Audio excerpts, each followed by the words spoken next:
Em instantes, Jornal do Boris, com Boris Casoy. Um jornal independente e apartidário. Um sobrevoo pelos principais fatos do Brasil e do mundo. Política, economia, cultura e esporte todas as manhãs. O Jornal do Boris começa daqui a pouco, às 8 horas. Enquanto isso, você que assiste pelo YouTube, não deixe de se inscrever no canal. Deixe seu like nos vídeos, seus comentários e lembre-se de ativar o sininho para ser notificado sempre que postarmos um novo vídeo, com as análises precisas de Boris Casoy sobre os temas mais importantes do noticiário. Para você que acompanha pelo Facebook, curta a página oficial e deixe seus amigos bem informados, compartilhando sempre nosso conteúdo diário. No Twitter, o perfil oficial de Boris Casoy é o @bcasoyoficial. O Jornal do Boris começa já, às 8 em ponto. Você está convidado também a seguir o perfil oficial no Instagram, buscando por @Jornal do Boris Verdade. Lá você encontra fotos raras, objetos antigos da coleção particular de Boris Casoy e fica por dentro do cotidiano deste jornalista com mais de 60 anos de carreira.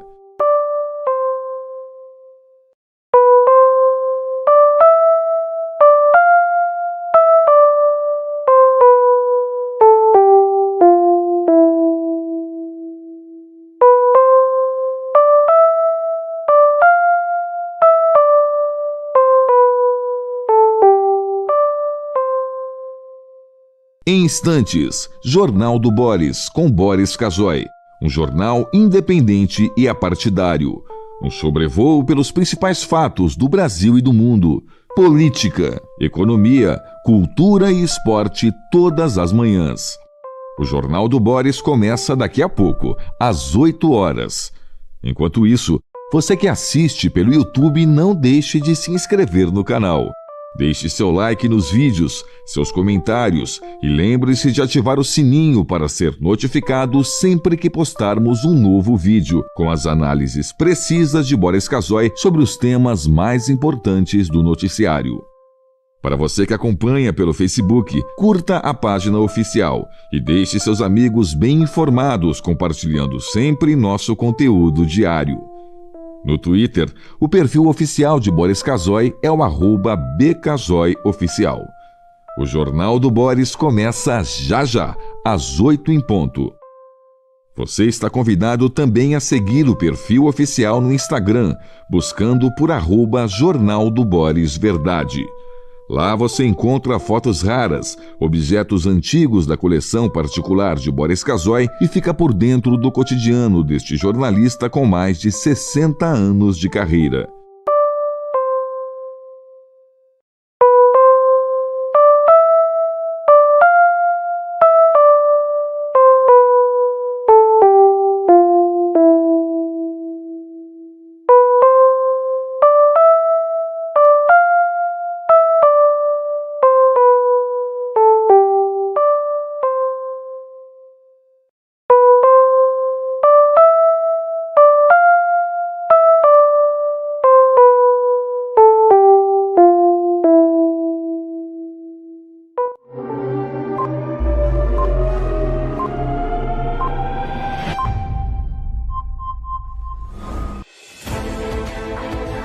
A partir de agora, passando a limpo as notícias do dia no Brasil e no mundo, está no ar o Jornal do Boris.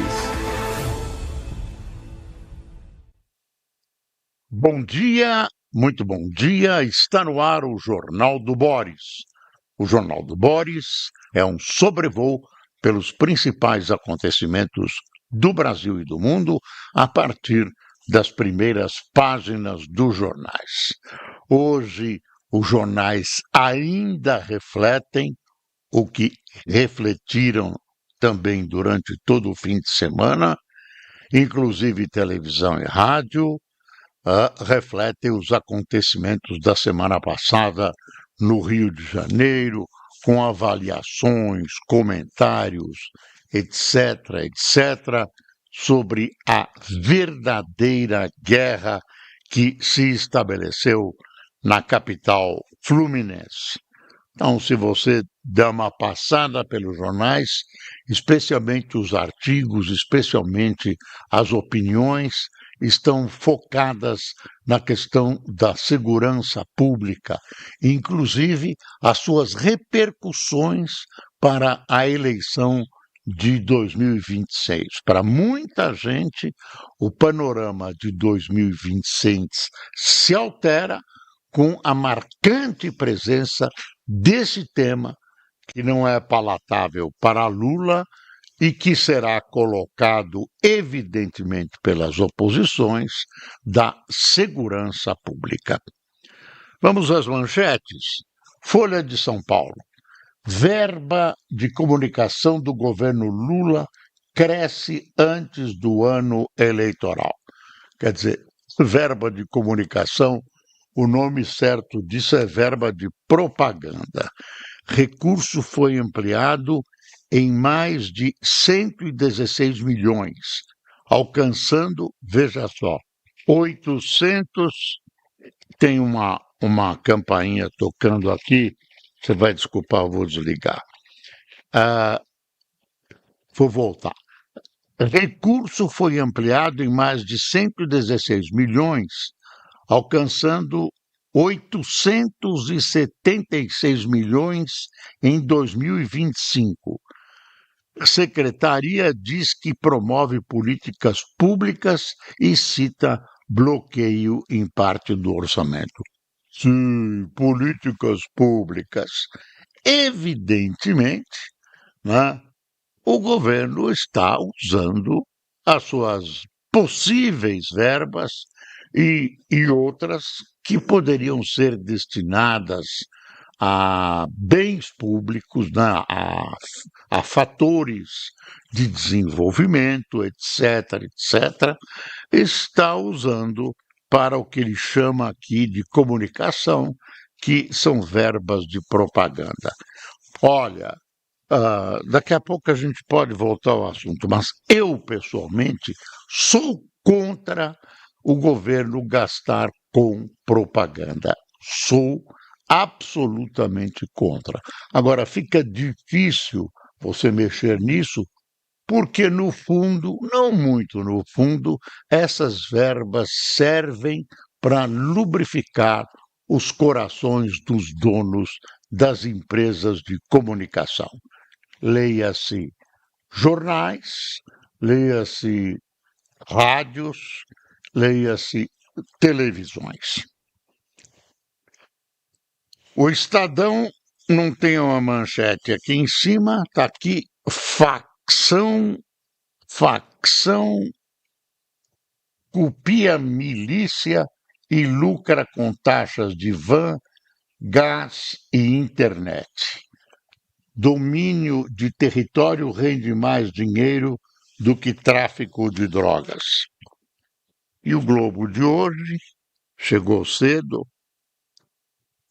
72% apoiam medida que enquadra facções como terroristas.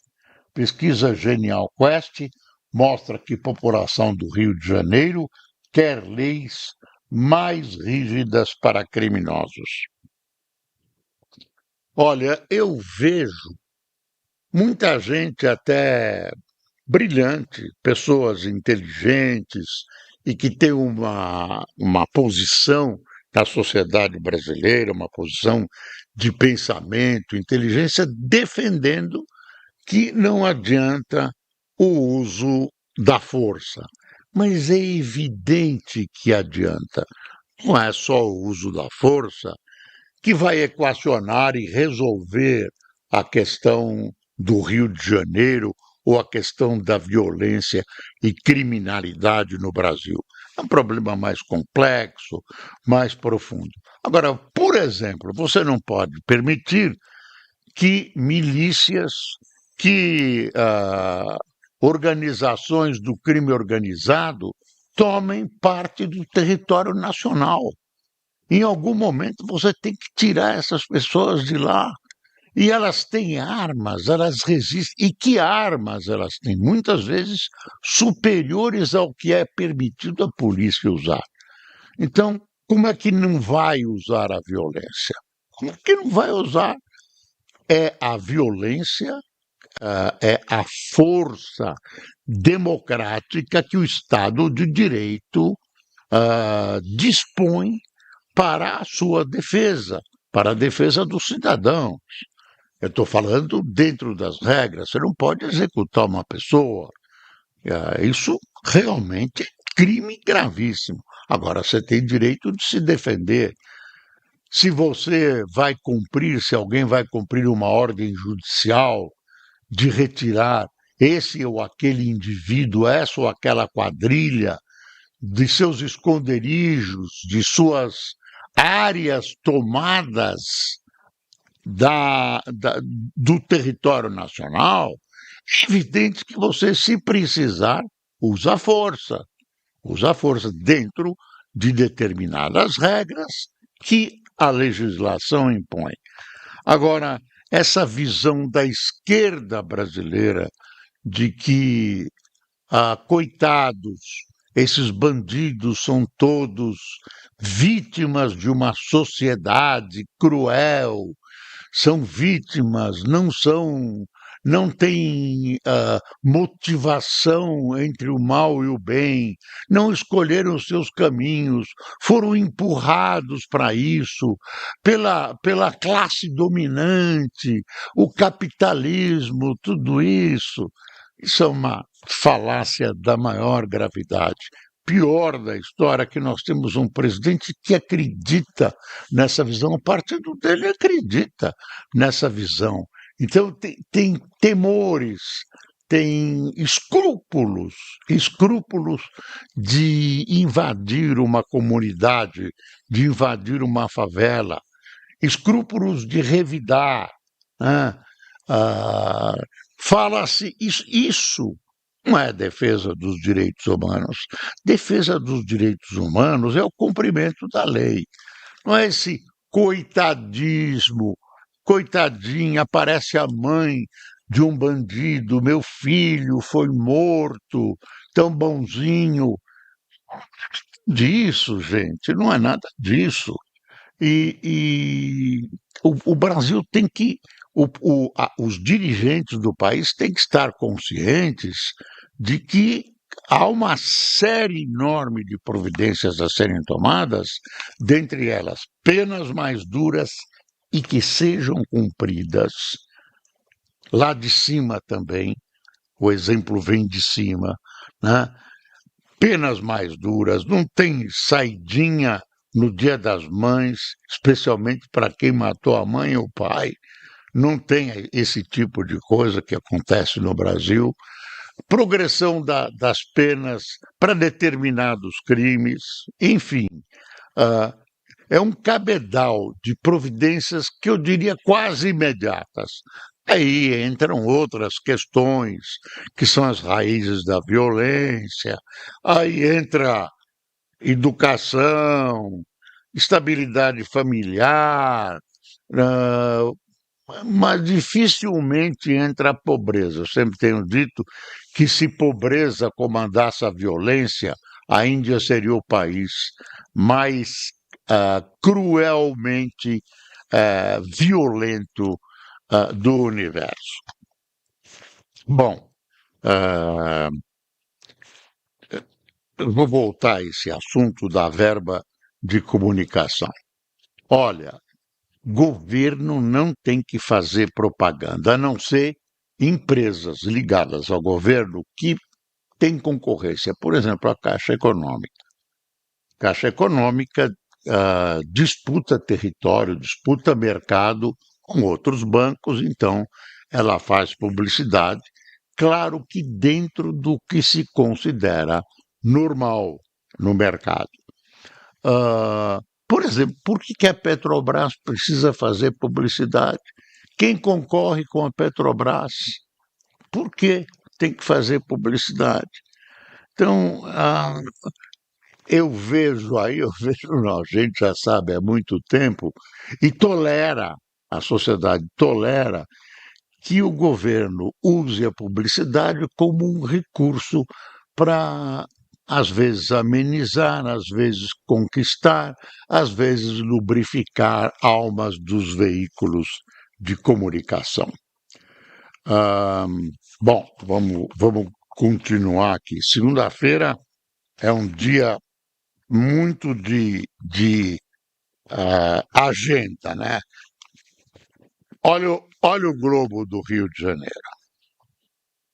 72% apoiam medida que enquadra facções como terroristas.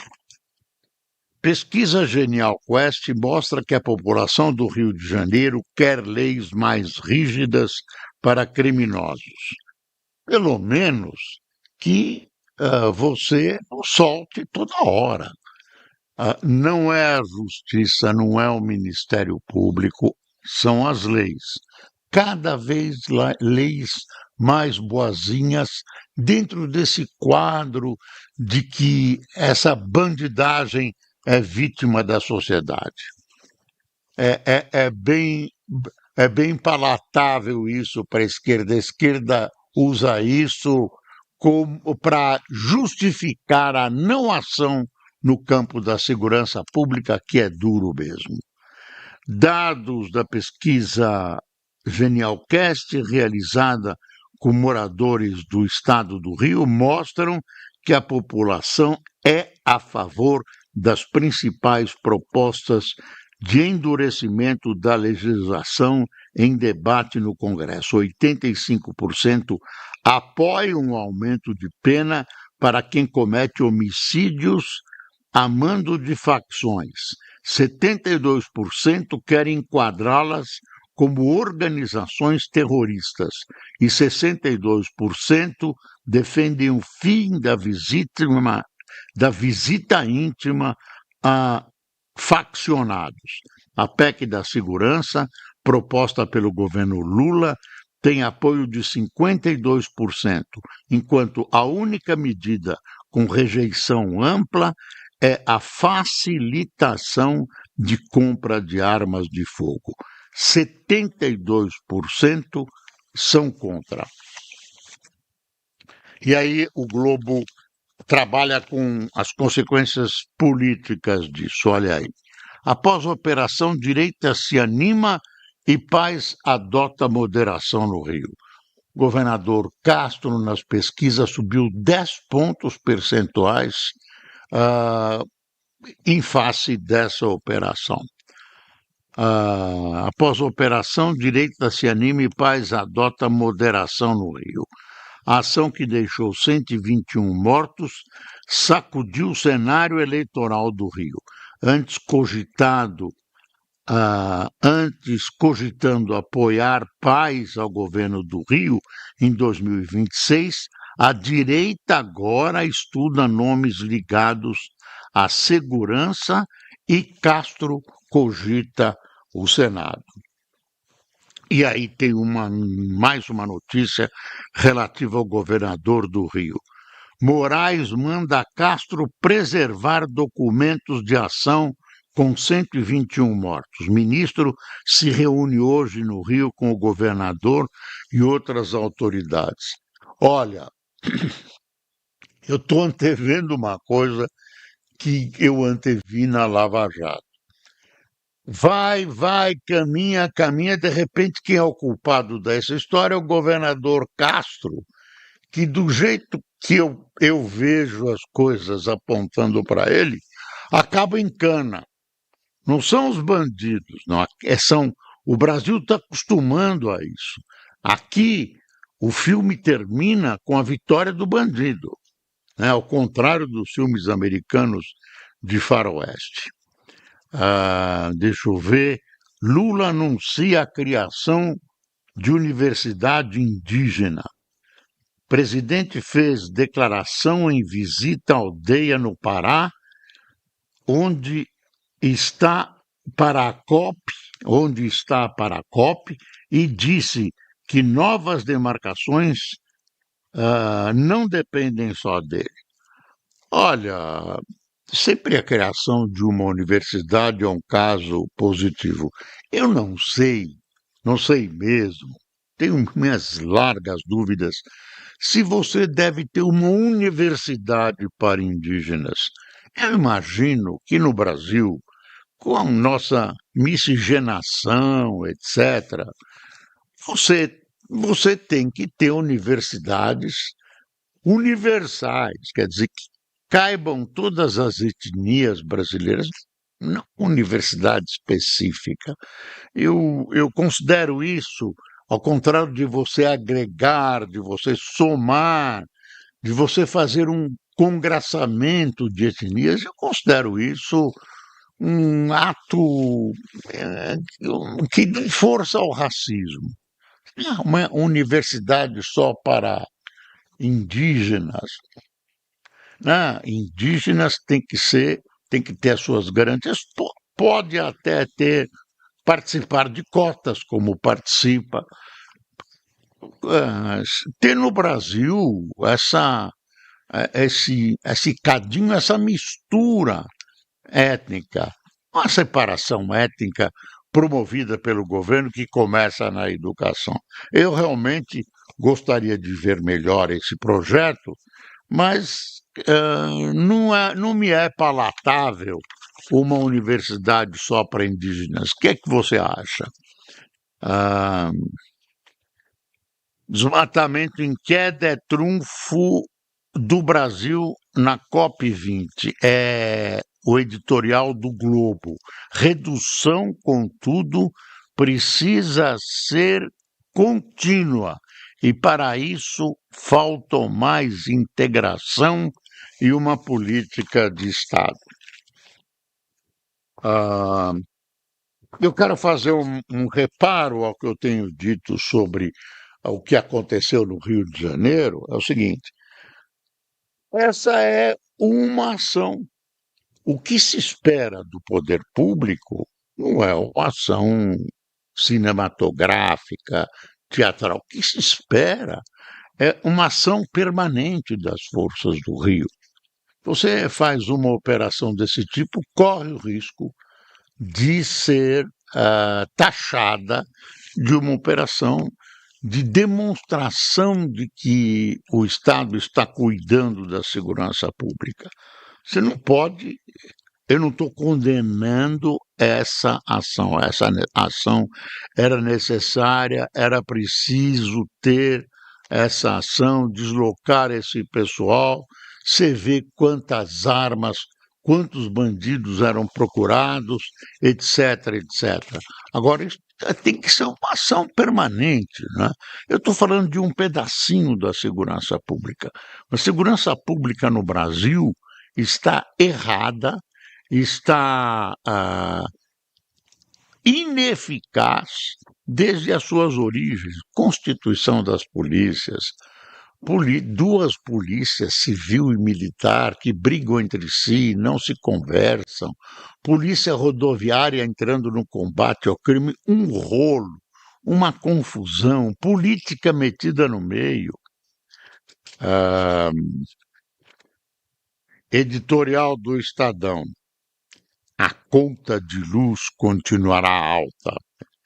Aprovação da MP do setor elétrico no Congresso, ornada com toda a sorte de jabutis, não garante redução de custos para o consumidor e mantém setor atado a interesses que impedem a modernização.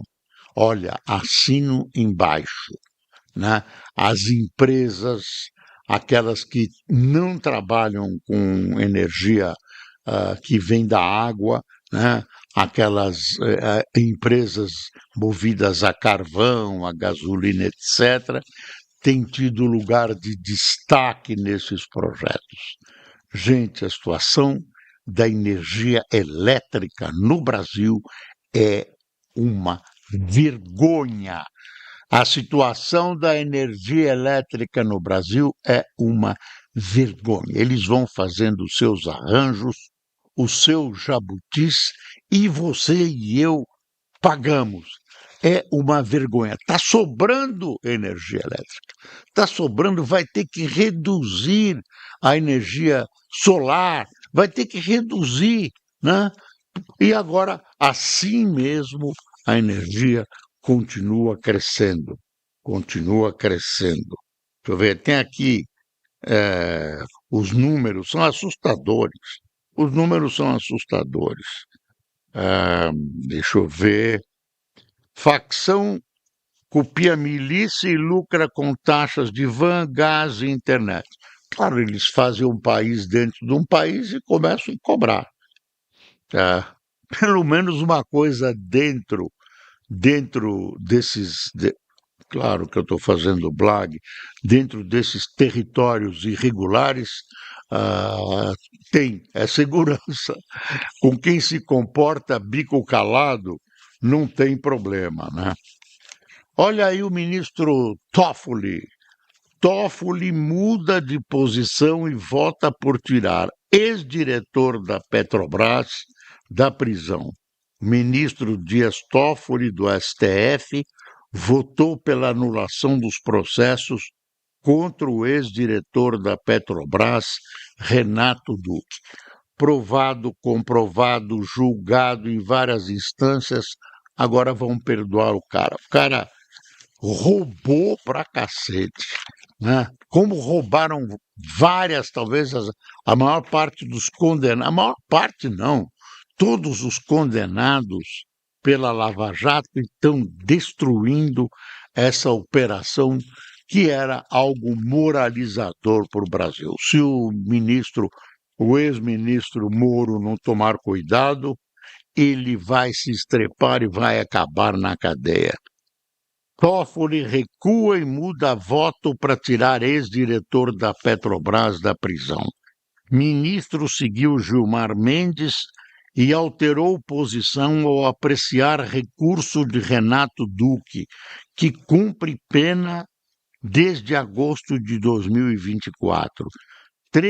Faltam 3 votos para fim do julgamento, previsto para dia 10. Então, Renato Duque vai voltar à liberdade e é capaz até de receber uma graninha de volta. Isso é uma vergonha, gente. Isso é uma vergonha, ministro Toffoli.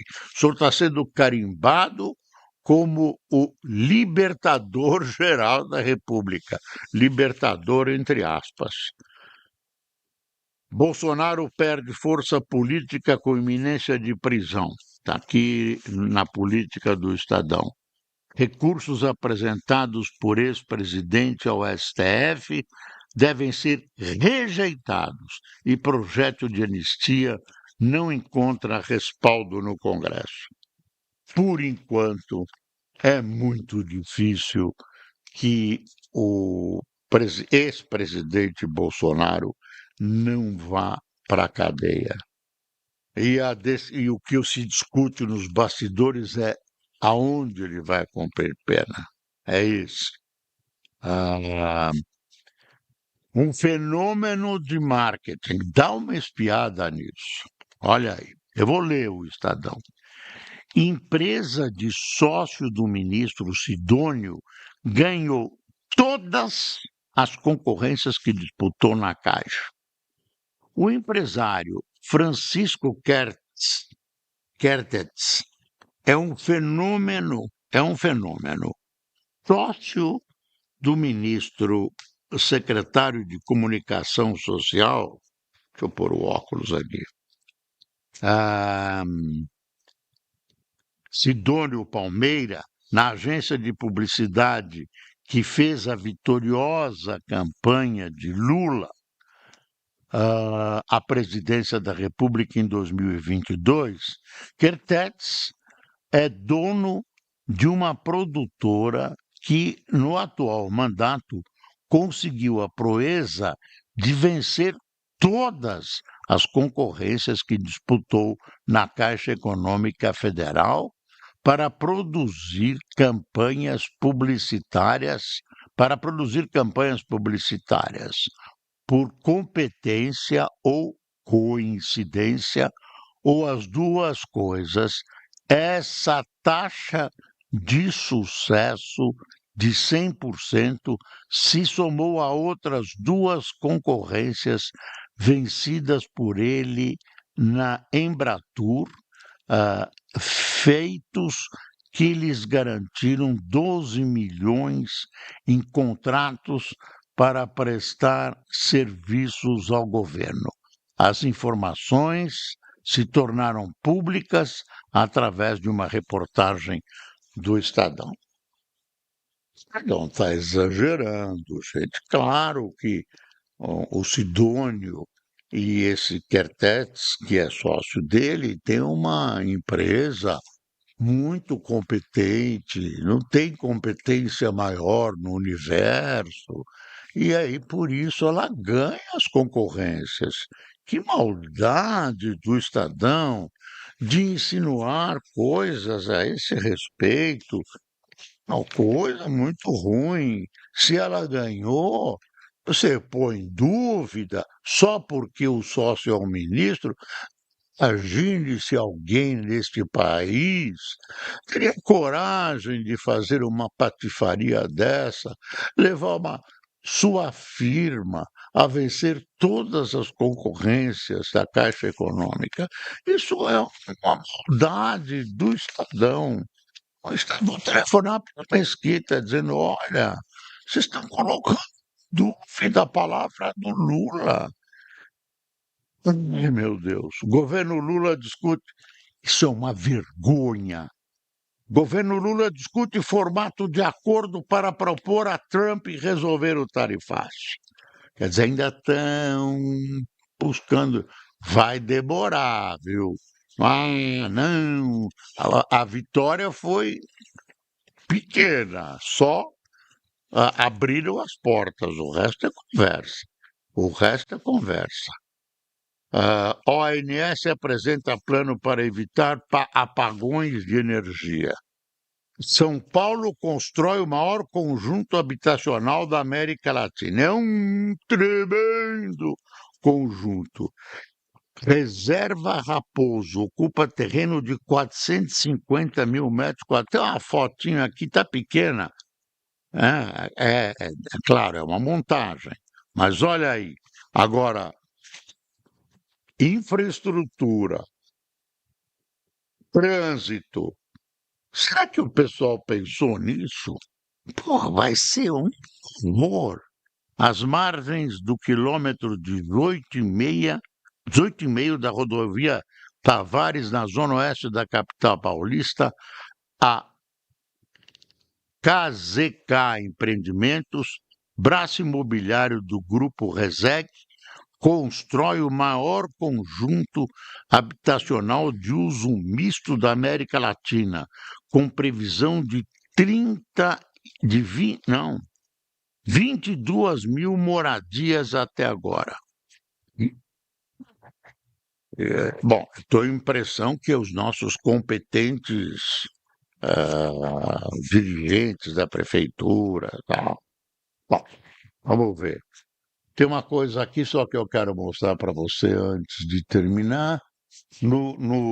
Em Israel estão pensando em pena de morte para quem mata. Está aqui, ó.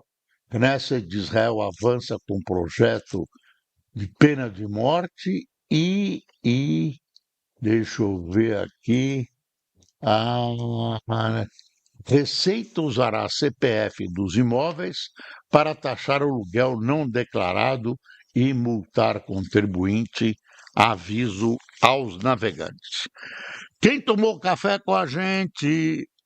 Maria Eunice, Renato Valadão, Adriana Bessa, Patrícia Silva, Paulinho Cleiton, Lune Batiste, Ricardo Vargas, Silvana Marcondes, Rosana Queriti, Marildo Tacana, Adriana Campos, Luiz Trevisan, Raimundo Monteiro, Eliseu Cavalcante, Sandra Raiol, de Belém do Pará, Nivalda Gazoto, de Piranjuba, Minas Gerais, André Marques, de Manaus, e Josemar Sampaio, do Ceará. Pessoal, muito obrigado pela sua companhia.